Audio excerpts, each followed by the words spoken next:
Are you ready for the best Kansas City Chiefs insight? Welcome to ChiefsBlitz.com YouTube podcast with your host, Nick Athan, Andre Tillman, and producer Hense Todd. They'll break down the three-time Super Bowl champions as only they can do. Here's your host, Nick Athan.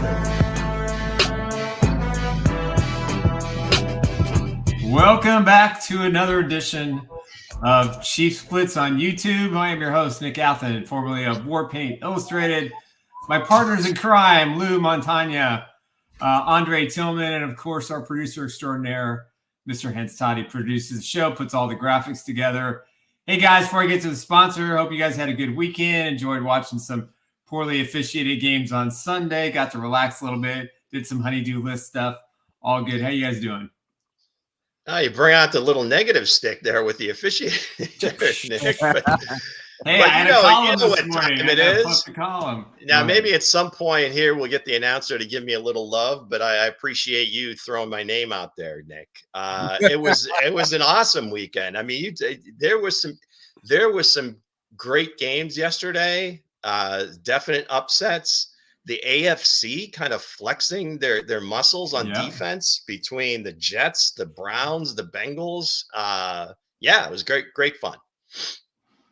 It was a great weekend. It was a lovely weekend. I enjoyed my weekend. I relaxed, hung out with the wife and the kids, and just enjoyed the weekend. Watching all the teams go down and having that one team remaining to be the best team in the NFL, that is the Chiefs. We'll go ahead. We'll get to that. Well, I'm gonna say this. I had a great, productive weekend, I might say. And if some teams on here, well, right now that's looking very questionable right now, including those Chiefs.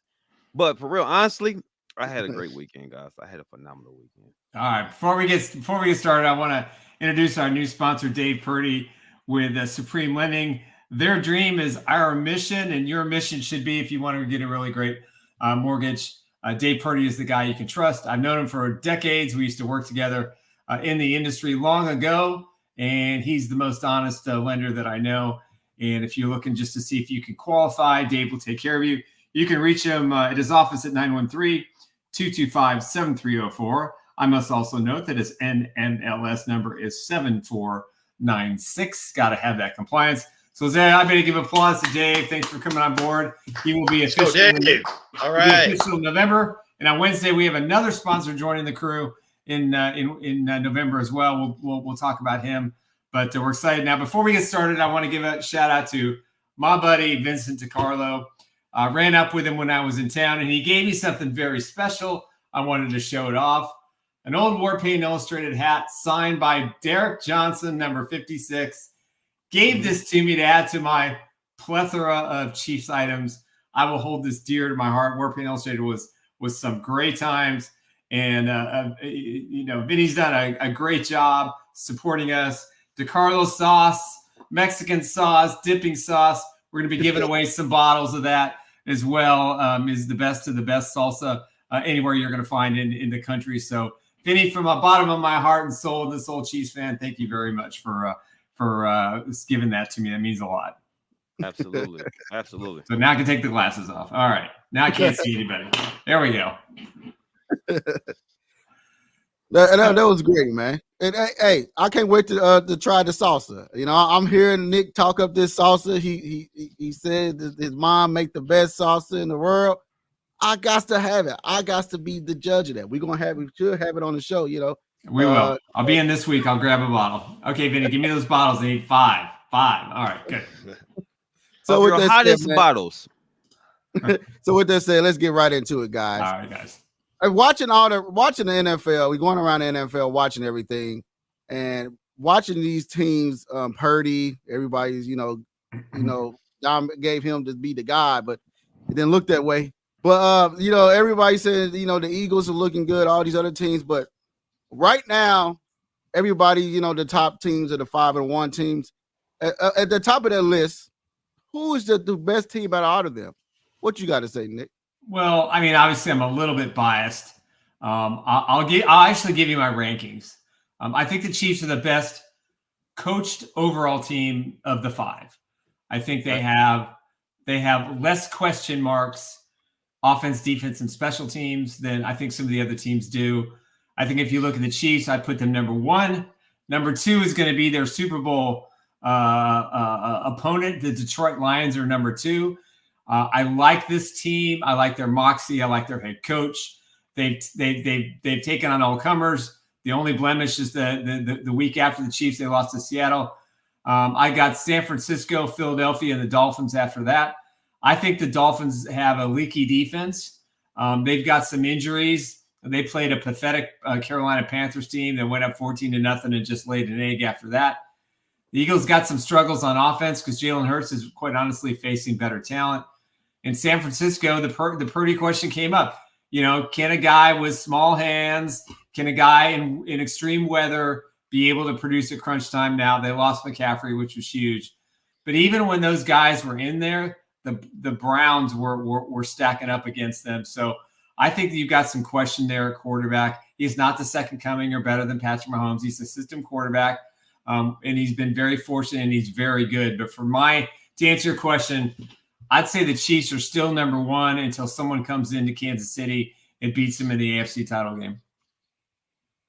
What you got to say about that, Coach Dre? I know you got to say something about these Detroit Lions. Well, what you got? Should I really dive right on into Detroit, guys? My pick for week 1 that beat the Kansas City Chiefs handsomely.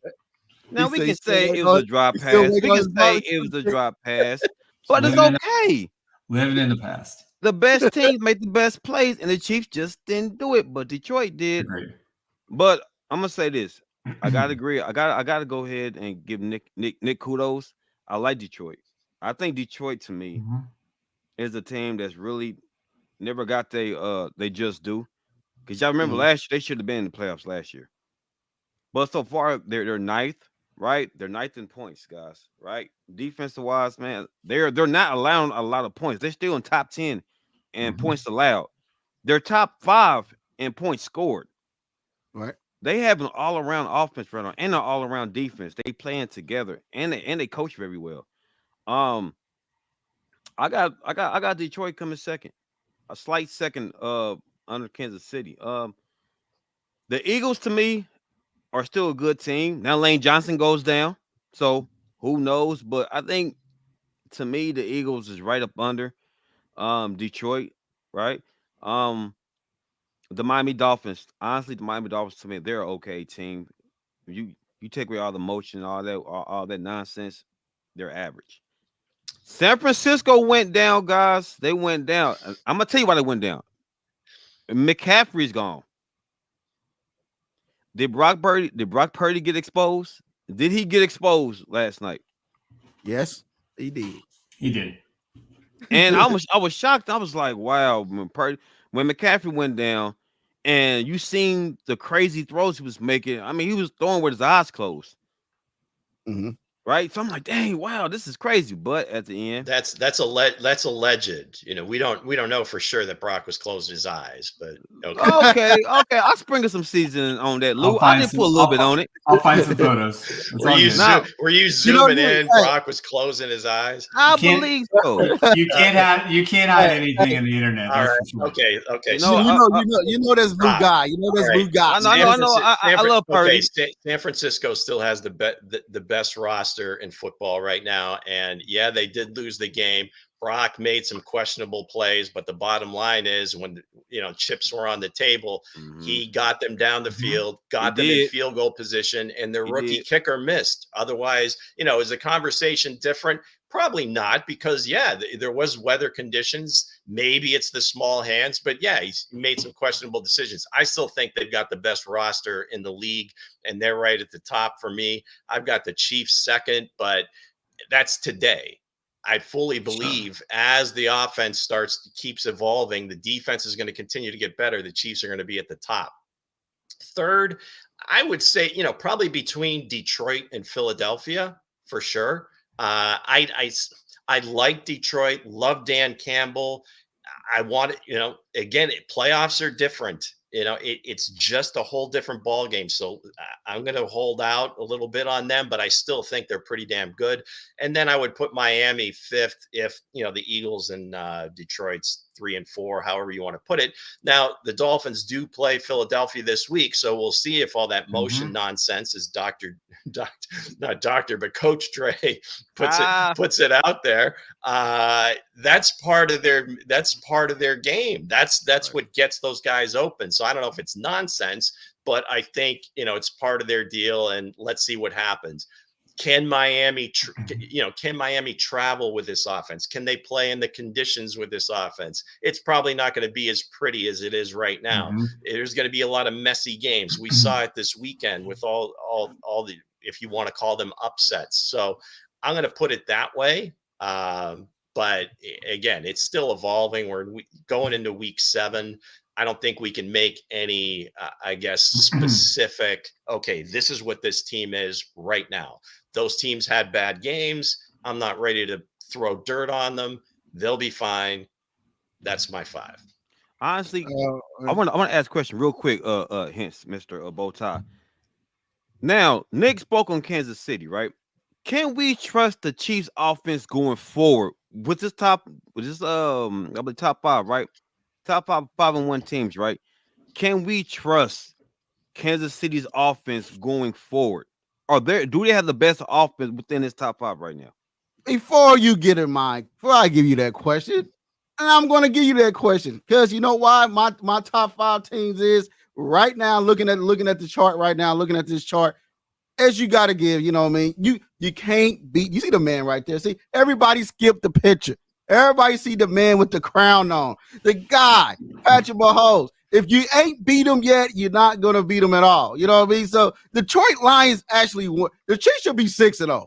If Tony ain't dropped no passes, went down there and was on their way to score. We was in field goal range. The guy dropping passes and all that. But my teams right now it's got to be the Chiefs. Then the number 2 is the 49ers, the Eagles, then the Lions, then the Dolphins. The Dolphins is that team that you don't know what you're going to get. Their defense is horrible. Tua's if he ain't got Tyreek Hill, he don't know where to go after with the ball because he threw a couple picks in the game you watched it yesterday. And the Lions is that surprise team. Everybody has that surprise team in the NFL. And this year, the Lions is that surprise team right by now. And the 49ers, the 49ers ain't played nobody. They had an easy schedule. I've been saying that for the longest. They had an easy schedule. One time once they sent to play a tough defense, then you see the real 49ers. And to answer your question, Dre, the offense will get better. Rasheed Rice is going to get better. And what you gotta say, are they? Yeah, they are. I said, yeah, they are going to get better. They'll get better. Question mark. Yeah, what you got to say, Lou?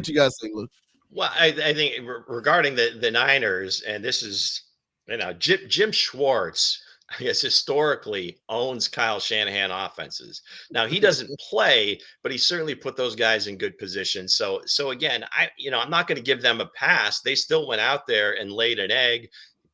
As Dre mentioned, there were some injuries. Debo went out early. McCaffrey went out early. Again, no excuses. You still got to play. He got them there, and the kicker missed. They're probably longing for Robbie Gold right now. But but in terms of the these 5 teams, it's going to continue to evolve. I think we're going to flip flop from week to week to say, okay, well, this team is better, that team is better. Again, it's a marathon, not a sprint. It's hard to say after particular game. Now it's easy because those teams lost and they were big favorites, and their quarterbacks didn't perform the way we expected them to. So just let's let this thing play out. But right now, as it is today, we'll keep talking about it. Again, and the Chiefs won without Travis Kelce. And Chris Jones, the Chiefs lost without Travis Kelce and Chris Jones to the Detroit Lions. So let that sink in. No. I'm not letting that sink in. Yeah. Let me add one more thing. And I think this is something that, I was kind of waiting. I was reading some stuff this morning and last night. and no one's really picked this up. So I'm gonna run with this bull as far as I can. Okay. Of those 5 teams, and I think any team that has aspirations of winning a Super Bowl in 2023, I think there's going to be one thing that determines which of these 5 teams, and I believe it'll be one of these 5 teams. Maybe the Bengals get hot. Maybe Lamar Jackson suddenly turns into Joe Montana. I don't really know. But if it's going to be which of these 5 teams has the best defense. Because what we're seeing across the NFL landscape through 6 weeks, 6 games for most everybody except for Dallas and Chargers tonight, is that these defenses are adjusting to the pace of the offenses and scoring a ton of points. Now, Miami's kind of had the exception, but the defenses in which they've tormented haven't been very good. But these 5 teams outside of the Dolphins have really good defenses, and you can rank them 1 through 4, and probably you have to give San Francisco the edge. Philadelphia probably number 2, Chiefs 3, Lions 4, somewhere in there would be my guess. But the fact that the Chiefs have spent so much capital on the defensive side of the ball, knowing at some point the offense can't maintain it. And if you look at all these teams, look at the Bills last night, look at the Bengals struggle, the defense and the way this defenses are playing against the elite quarterbacks right now, there's been a shift. The shift isn't that high-powered offense is going to win you every game. It's going to be old school. It's going to be Lou and I era, where the defense says, you know what? We're going to have to slug out an 18-8 or a 13-10 game. And we're going to have to just make those kind of plays because defenses now are in that phase of fast corners, fast safeties, fast edge rushers. They have a better understanding of zone defenses. They can switch from man to zone in a given play. They have a lot better defensive coordinators, and a lot more draft capital has been spent on defense, over the last couple of years with a lot of these teams, because that's where the majority of these players have come from in free agency. So to me, the team with the best defense is going to be the one with the Super Bowl trophy that makes the most plays down the stretch in the playoffs. It's going to be the offense that does just what it has to do. And of course, you got Mahomes. He's going to be special. He's going to make the plays in the clutch, but it's going to be based on what the defense does. I think you're going to see a lot more low-scoring games throughout the year. This is a Pete Rozelle parody at its absolute best. I don't think there's a clear dark horse favorite in the AFC or the NFC right now. I think on any given Sunday, anybody can win. But when it all goes through the process, and we're talking about this topic in week 15, 16, and 17, the cream will rise to the top. But if you want to win in January and you want to go to Las Vegas and play in that Super Bowl 58, your defense is going to have to be stellar. So you're going to see this, where you're seeing it playing out, and especially this weekend, where I noticed the most is in the red zone, where I think teams have really, adapted this, where, again, you're playing a high-powered offense, between the 20s. Hey, we're going to play certain looks, but it's not going to be like we're going to try to shut you down completely. But you look at some of these teams. I mean, Seattle had 5 or 6 trips into the red zone yesterday, and they had 1 touchdown. Cincinnati, I mean, I don't know, Greg Rosenthal put this out there, but Cincinnati's last few possessions, punt, interception, punt, 3 and out, and kicked the field goal, punt, and they won. Geno Smith in the red zone was getting sacked, throwing interceptions. Yes, I mean, it was ridiculous. Horrible play calling. If you watch the Baltimore game in the morning, that game could have been like 40-12 or whatever the score was, but they kicked 6 field goals, and most of them were short. So Seattle had a temper. I mean, the Giants last night, now granted they were undermanned, but they got down to the 1-yard line twice, 0 points. Okay, now the first one was just Tyrod just kind of losing his mind and, switching to a run at the last second, and like, oh boy, if we don't score, we're done here.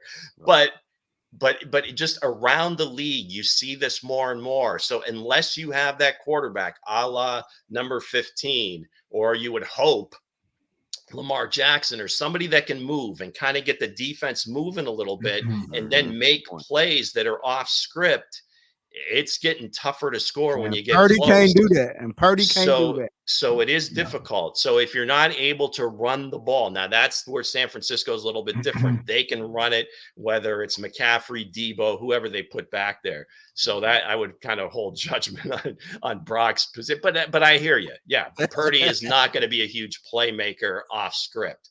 But now, that was the one thing yesterday that I just kept looking at, and even Philadelphia, they never got to their brotherly shove play. They never got in short yard where they could come in and do that, kind of like the unstoppable play. But red zone, look at the statistics over. I mean, Miami's terrific at it because of all the nonsense that Dre seems to talk about, but that's how they score. They were 5 for 5, all 5 touchdowns yesterday. Reds, except for the deep one to Tyreek. So, that's the one thing I noticed yesterday, to Nick's point about the defenses, is in the red zone where teams are really forcing field goals or turnovers. I'm going to say real quick, Miami is 25th in points allowed. So, honestly, they're not going to make it deep into the playoffs because they really don't have a good defense to sustain a decent offense. 49ers is number 1, Kansas City number 2, and the Detroit Lions is top 10. In defense and points allowed. Hold on. No, the Cleveland Browns is number 1. See, that's a lot of people. No, listen. I'm talking about within this top 5 we just produced right here. I'm talking about. I know. But if you look at it right now, and in this top 5 right here, Miami is probably 5th. I don't think Miami shouldn't be in this list.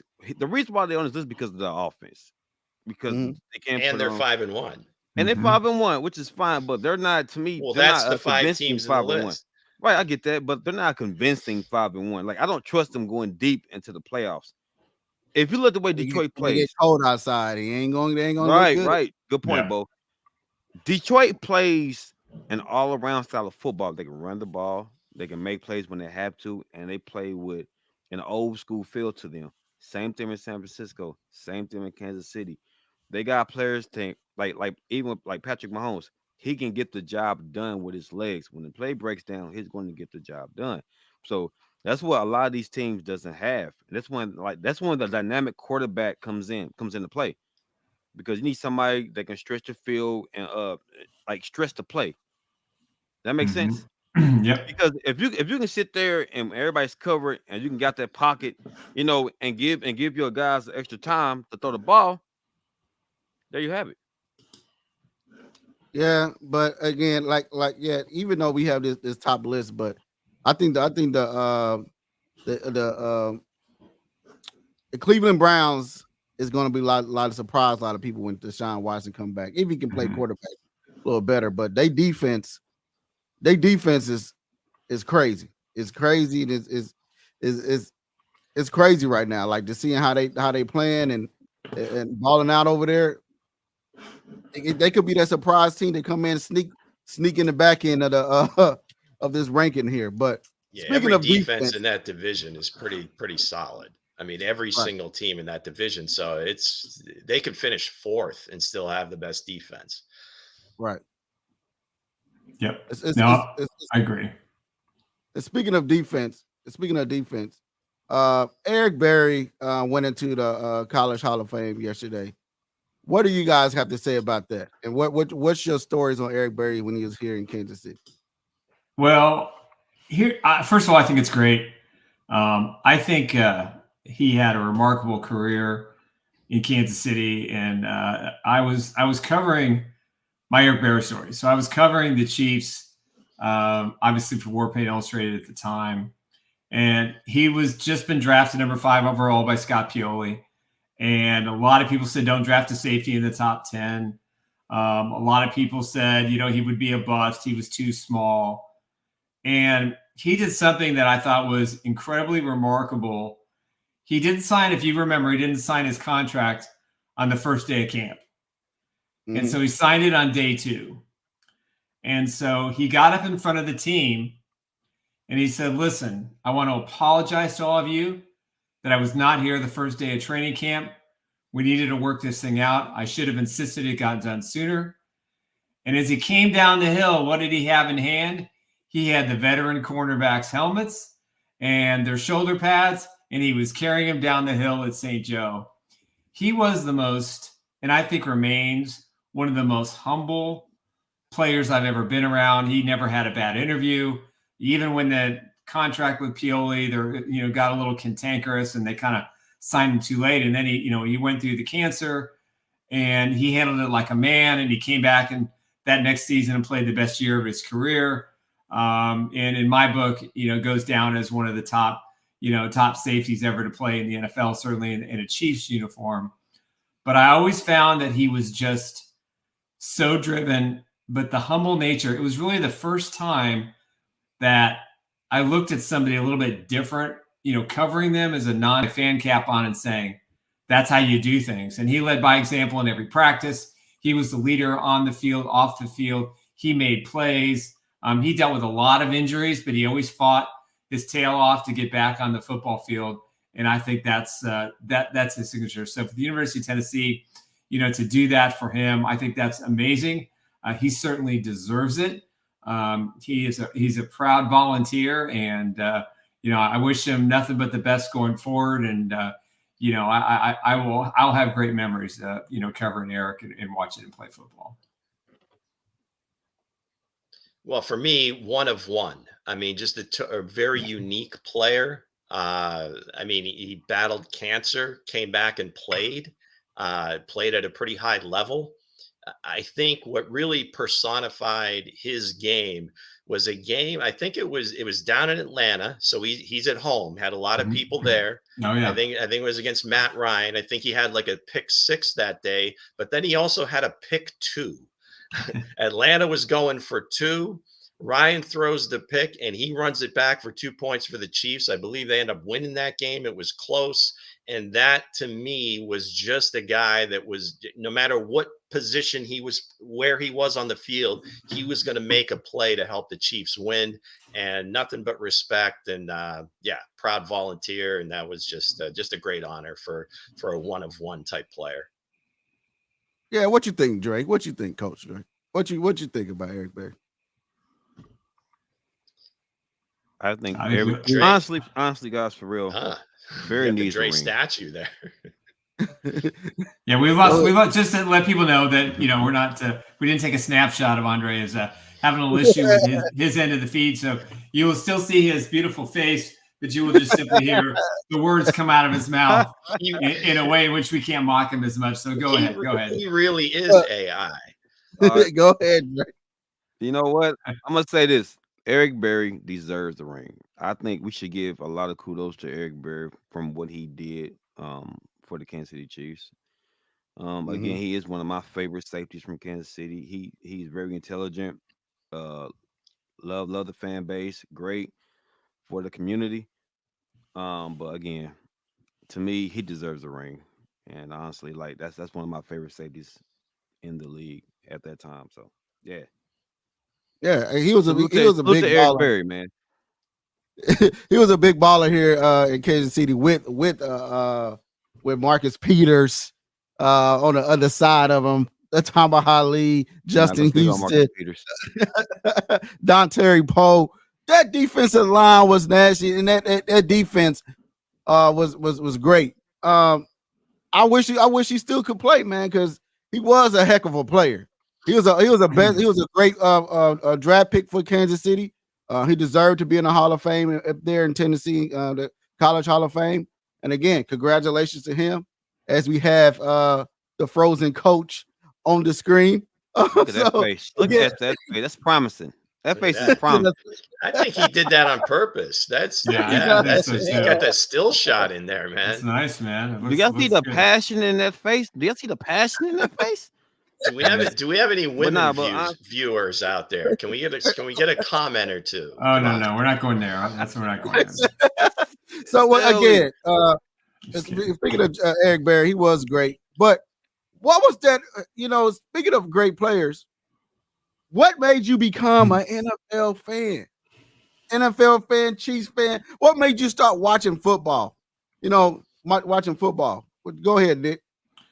Well, this might surprise a few people. In fact, it probably surprised everybody. But, I was a huge fan of Darryl LaMonica, Oakland Raiders quarterback, started with the Buffalo Bills. One of the best trades that Al Davis ever made. the Mad Bomber, threw touchdowns, threw the ball. He had an aerial arc unlike anything I'd ever seen before. And if you're a kid in the backyard, you're not running the ball. You are heaving and gunning it down the field as far as your arm can take you. And hopefully you connect with who's ever on the other end. But to me, I watched Daryle Lamonica in a game, I think it was 66 or maybe 67. And he was playing the Green Bay Packers, I think it was. And he connected with, I can't remember the receiver, but I think he was on the 2 or the 4 yard line. And he threw this ball 60 yards in the air, and it ended up being a touchdown. And I just marveled at his accuracy. And then I kind of, being a Chiefs fan, kind of really started to understand the rivalry between the Chiefs, and the Raiders at the time. And Lamonica was a thorn, in the side of Hank Stram. And the Chiefs finally got him one year and going into Super Bowl IV when they beat the Jets on the road and Joe Namath and beat Daryle Lamonica a week later. When the Oakland Raiders had their bags packed for New Orleans already because they were sure they were going to win. But, man, this guy, I've always been a huge fan. I've always followed his career. I think he'll go down. I think he's underrated in the era of the AFL guys. He definitely was. I'm still behind Lenny Dawson in my eyes, but probably the second best. I'd go Namath third of AFL quarterbacks. But he showed the rest of the AFC and eventually the NFL that the deep pass was alive and well, and that was always one of Al Davis's favorite things. And he kind of set the table for all the quarterbacks that came after him. If you don't throw the deep ball in with the Raiders, you don't play quarterback. And he was fun to watch. And even when he wasn't playing the Chiefs, I kind of was a fan. And I was very fortunate. A good friend of mine knew his father really well. And when I was little, I got to relay the message. So didn't get to speak to him, but nonetheless, at least the guy knew how I felt about him. And but he was special, very special. What about you, Lou? What brought you around to watching football? Well, to me, it goes back to Christmas Day, 1971. So it's probably before a lot of our listeners were born. It was a tough day for the Chiefs, but like I said, I think I'm probably 8 years old, third grade at that time. So I kind of knew what football was, playing at recess and, not really knowing much about the NFL, but there was Christmas Day. The entire family's still like sitting at the table. They're doing their thing. I go in the other room and I turn on the TV, no idea what I'm putting on. And an NFL game is on. It's at the old stadium. I believe it was the last game at the old stadium, Nick. It was I think Arrowhead opened in 72. It was the last game at Municipal Stadium, yes. Okay. So again, I don't know any of this. I'm watching this game, and I don't know that Len Dawson is well into his 30s, or Buck Buchanan and Willie Lanier and all these guys. And my first memory is just seeing this number 14 in red. Every time he touched the ball, it seemed like it was a huge play. I don't know. He had like close to 400 yards total offense that day. Over three. It was like 309 or 315 with catch, receiving, and returns. Between kick returns, punt returns. I mean, and he's a white guy from Iowa. And no disrespect to you all. What's going on here? And I'm looking at the coach. He's got this, trench coat on. The buckle is perfect. I don't know if he's got the toupee at that time. I think he did. But they just look like the coolest team. I was like, that's my team. This is it. Now, they end up losing the game, right? The kicker missed a couple of kicks. It ends up being like the longest game, in pro football history. I think it's still the longest game. It went to a second overtime period. But my goodness, Ed Podolak that day, he won me over. And then just the rest of the guys and Coach Strand, he's just so outspoken. You couldn't miss him. He was maybe 5'5", Nick. He was not a tall man. He was a little bit big. He was a little bit bigger than that. I mean, I got to run into him several times when I was younger. And all right, we'll give him 5'8". We'll give him 5'8". He wasn't that. He wasn't that small. No, he was. But that day, strong too. Elmo Wright doing his dance. I mean, it was just, this team was like before their time, and they lose that day. I think the Dolphins go on, and I think they lose in the Super Bowl to the Cowboys that year, and then the very next year they go undefeated. That set the table.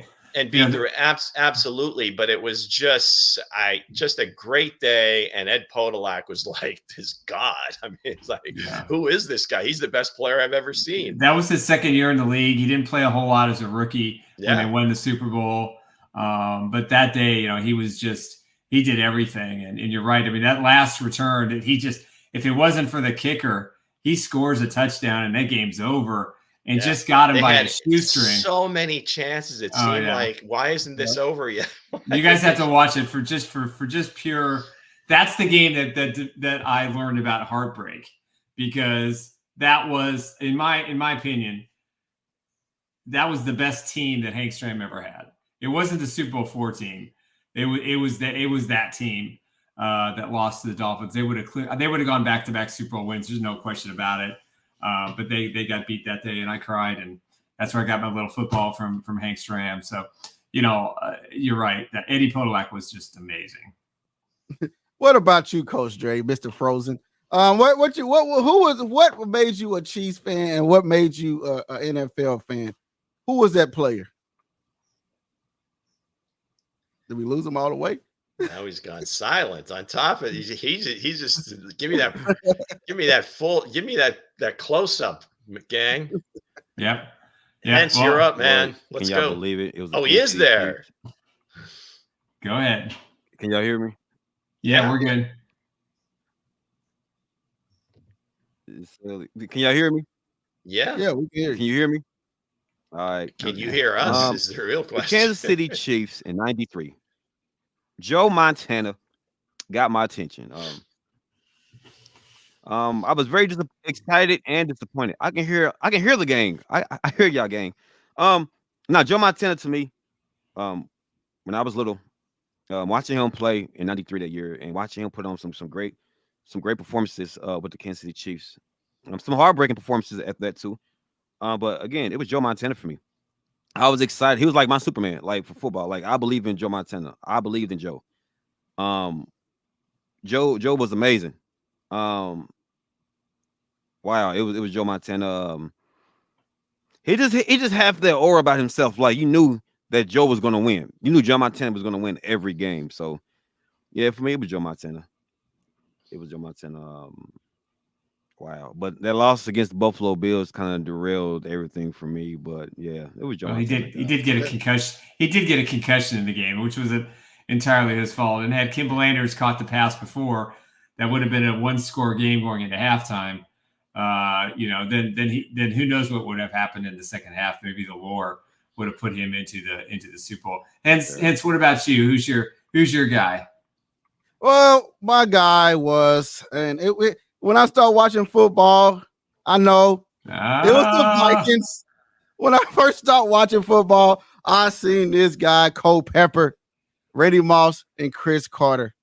And these guys, I turned on the TV. I was like, who is this man doing the rolling? He had his, every time he scored a touchdown, he was rolling the arms. I said, who is this guy? He's balling out. Then seeing Chris Carter, Randy Moss, it was like unbelievable watching. Like I was like, man, this team, the colors, the nice, it was looking good. But one day I went and I was sitting watching football with my dad. Then it was a Chiefs game on, and that was my first time watching the Chiefs game. And I seen this guy, he sacked this quarterback like 7 times, and my whole house was going crazy. I said, why everybody going crazy over this team? Then this guy, Derek Thomas, stole my heart. Stole my heart. Then I became a Kansas City Chiefs fan. Watching him play, watching him become who he is. God rest his soul. But he was a baller. You talking about defense? At seeing defense, seeing a team play, this guy was putting the team on his back. I mean, like watching him. Like as I started watching him after that game. I think it was versus Seattle. Maybe wrong. Maybe right. Was it against Seattle? He had him 7 sacks. Seattle, yeah.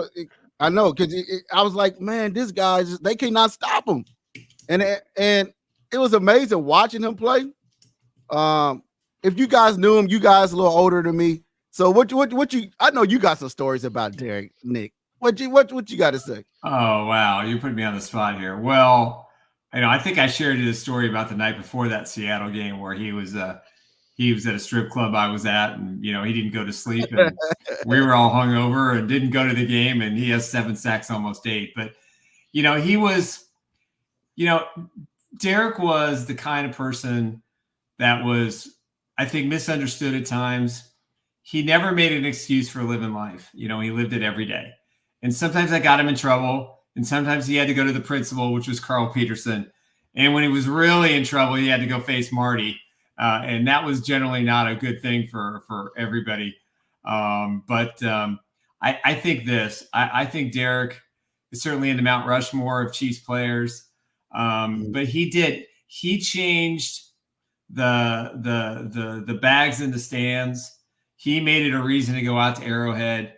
Even in his rookie year, he had a huge impact.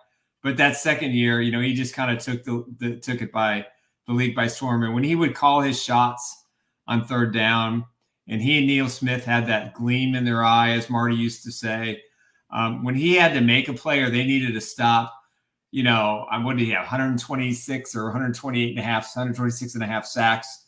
Well, I think which put him 4 or 5 or 6 behind Lawrence Taylor, who was his idol. He did things that really no one else did. His life, we lost him way too early. I'm 1,000% convinced that he would have probably beaten his paralysis and found a way to walk again.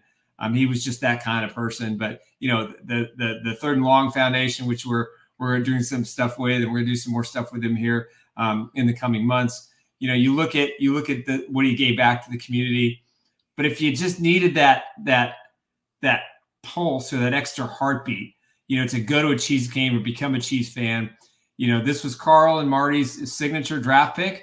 It was the guy that changed the fortunes of the regular season for the Chiefs going forward. Now they obviously didn't make a lot of headway in the postseason, even though they got there virtually every year.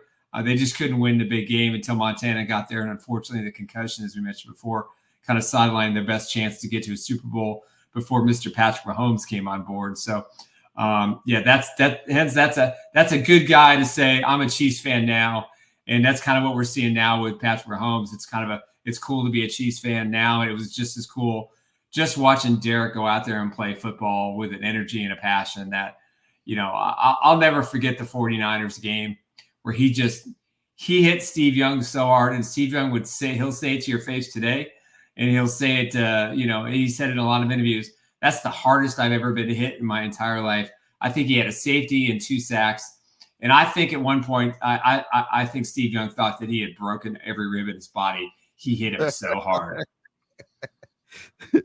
But that was my moment watching Derek Thomas go out there and ball out. And it was amazing to see it happen. But before we close out, if you had to put together an all-time Chiefs team, who would it be? As far as which player or like all 22 guys? I can't give you all 22. We'll leave that for another show. We'll leave it for. I'll tell you what. I'll do this. I'll go offense, defense, and special teams. I think defense. Just from the Chiefs family tree, I would say Derek Thomas. I hate to pass my buddy Lenny Dawson and my friend, but I'd say Patrick Mahomes. And special teams, I still, even though he missed those 2 field goals, that one of them wasn't his fault because it was supposed to be a fake. I thought Jan Stenner won them so many games. Number 3 in the 60s. Yeah, I would say, as far as the kicker goes now, if I'm going to throw in special teams as far as returner, obviously, Dante Hall, and Nolan Smith get the ring for me, but probably Dante. But yeah, we'll have to do it all. We'll have to do an all 22 at some point down the road. That might take more than a minute. It might. So go ahead and go. Before we do close out, I have a prop. We haven't spoken much about Travis and Taylor today, and that's been my fault. Oh no! So my daughter's a Penn State grad. She was down in State College this weekend. If you can see that in the Arrowhead, it says Champs. That's a bar that she loves to go to, sports bar. So it's got the Arrowhead number 87. Wow, nice. But of course, the player's name on the back is nice. There you go. Swifty. So in State College, Pennsylvania, they're feeling the love too. The whole weekend, New York City, Kansas City, and all points in between. It's a love story. It is. They're all out and about and holding hands. He opened the door for her. He's what such a gentleman. I know. It's just like, goodness. Man, he's got an old soul. Chivalry is not dead. It's not dead for Travis. And yeah, he better not screw this up. That's all I gotta say. I don't think he will. They're clearly smitten. No, I think this is. It's a fun story, and I love all the new Swifties that we're getting. You know, and I've reached out to a few, and we're gonna get one on an interview here hopefully soon. But you know, it's a feel good thing, you know. And in the world right now that's got a lot of issues, and I don't want to go down that road, but it's just nice that you know we have our escapism in sports, and you know when you got something, we all feel the same about Travis and listen, I don't know Taylor Swift all that well or at all, and I don't know her music all that well, but I do know that look in their eyes because I have it with my wife. Not to tote that I've got married to a rock star myself, but you know you just know and you can see it, and that's not fake and that's not for the cameras because there's no way they're going in public if this is a publicity stunt for her movie, which she doesn't need the money or the extra publicity. So hey, I'm rooting for them both. I'm not getting an invitation to the wedding, but I'm definitely rooting for both. She went to Arrowhead to watch the Broncos, man. Come on. And the Bears. Yeah. So that's right. Yeah. You know, it's some good coming from that. You know, a lot of Bengals fans and Bills fans are going to say the Chiefs are going to try to.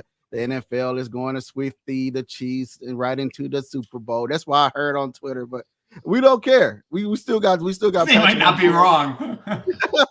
They might be wrong, but hey, we don't care as long as it gets us there, right? Whatever gets the crew to Las Vegas, it's just fine with me. So with that said, go ahead and lead us out because I don't think we probably got Dre no more. Go ahead and lead us out. All right. Go ahead and lead us out, Nick. Again, I want to shout out to, I got to put the glasses back on so I don't do anything wrong here. Shout out to Dave Purdy with Supreme Lending. You can reach him at 913-225-7304, NMLS number 7496 for the legalities. But hey, if you need somebody that you can trust that needs a loan, that you need a loan, just if you want to find out if you qualify, pre-qualify, maybe something happens where you find something and you need a quick decision. Dave Purdy is your guy. Again, 913-225-7304. New sponsor announcement coming also on Wednesday. So until then, guys, want to thank you all. Andre, hopefully we get to see and hear you on Wednesday. Lou, thanks for running the show on Friday. And Hense, I bow down to you, my brother. I appreciate all that you do. You put up with me, and that is not easy because I do not understand social media or technology in any way whatsoever. But hey, you've taught me a lot, and the show's getting better. And I just love you guys and I appreciate you. We'll see you Wednesday. You all Chiefs fans have a great couple of days.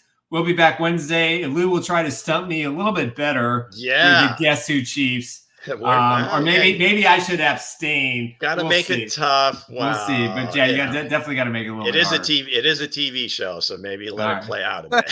Fair enough. And also, man, shout out everybody for commenting. We love you guys. We got more people in here, as I can see from last time. Thank you guys for always commenting. I know Dre give y'all guys a shout out, but I think we kind of lost them. But again, thank you guys for always tuning in. Thank you guys for watching. And Lou, we will get you on the intro because we. Right, I'm working on it. Just give me some time here. I'm at other people's mercy. Just think phonetics. All right, guys. So with that said, guys, thanks for watching. We'll see you guys Wednesday.